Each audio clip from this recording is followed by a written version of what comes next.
I just don't get to do it. Why not? I ask. Why do you think? Look the fuck around.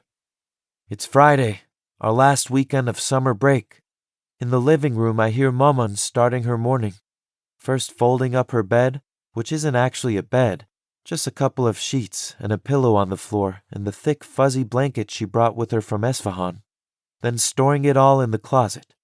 She is setting the kettle on the stove for chai when Baba gets home. Baba calls for me and my brothers, his voice booming through our bedroom walls. I find Baba emptying out his pockets onto the floor. Dozens of $20 bills. More money than I've ever seen Baba have. His face is proud after a rare good night at the casino. We're going to celebrate, he promises. He walks over to the sofa, where we're not allowed to make a sound while he sleeps, slowly peeling off his crinkled button-up shirt and gray dress pants. Maman stays seated at the dining table, eating her breakfast, the same one she has every morning. Noon barbari with paneer and walnuts and honey, always a plate of fresh sabzi on the side. A clip at the back of her head holds her long black curly hair. No makeup on and still, Maman looks so pretty. Are you hungry? She asks me, holding out a bite of bread covered with crumbly cheese. A pot of tea sits on the samovar on the stove. She waits for it to finish steeping as I pick up a few of the $20 bills. When Baba isn't looking, I hand one to Maman. She tucks it into her purse and brings a finger to her lips. We agree without words that we won't give the money back even if Baba asks. Baba is now lying stretched out on the sofa with the back of his wrist over his forehead. I lean down to hug him, the smell of cigarette smoke heavy all around. He brings me close to his stubbly face and kisses me once on the cheek. His eyes are heavy and red with puffy bags.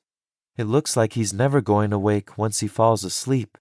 I make sure to be quiet as I go to tell my brothers about all the money. Instead of pausing the video game while I was gone, Sean kept on playing.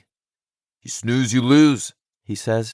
He wasn't snoozing, you idiot, Justin says, still in bed. He was with Baba. What did he want? He asks me. Baba hit the freaking jackpot, I say. Yeah? Sean says. How much you want to bet by tomorrow morning the money's gone?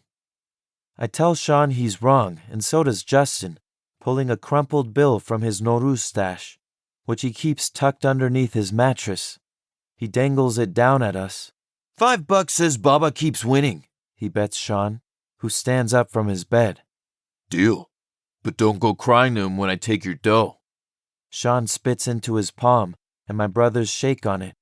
I climb up into my bed to hide the money I kept for myself from Baba's jackpot. Johnny will be so impressed when I show him. Baba marches into our room, clapping his hands. His shoulders are loose, and his cheeks shiny from a fresh shave, the tiny bit of hair left on the top of his head combed to the side. He's wearing his gray slacks and a clean dress shirt, tucked deep into his waist. Tavallod, tavallod, tavallodet mubarak, Baba chants, shutting off our game and swaying his body, dancing how he does at Mehmuni's after the shirini has been served, the music turned up high. A Persian happy birthday, just for me. It's a week after my actual birthday, but Baba announces we're going to celebrate today, just as he promised. Together, he says, like families are meant to. I race down from my bunk, careful to skip the missing third step of the ladder. After seeing the "fuck you" Justin had carved into its wood, Baba hammered off the step. He didn't bother asking which one of us it was, then had the three of us line up together, facing our bunk, a shoe in his hand, and Justin didn't say a single word, just stood there taking it. I was crying the hardest, even though Sean got it the worst. As the oldest, Baba said, he's supposed to know better. Even though he's the oldest, Sean is the shortest, shorter than Justin, even shorter than me. Now standing beside him, I ask Baba to do his special Persian snap for me. Injuri, he shows me, bringing his thick and worn hands together. I watch and try to learn how he does it, the tip of his middle finger sliding against his index, where snaps like tiny firecrackers echo through our bedroom as he whistles. And now with Baba...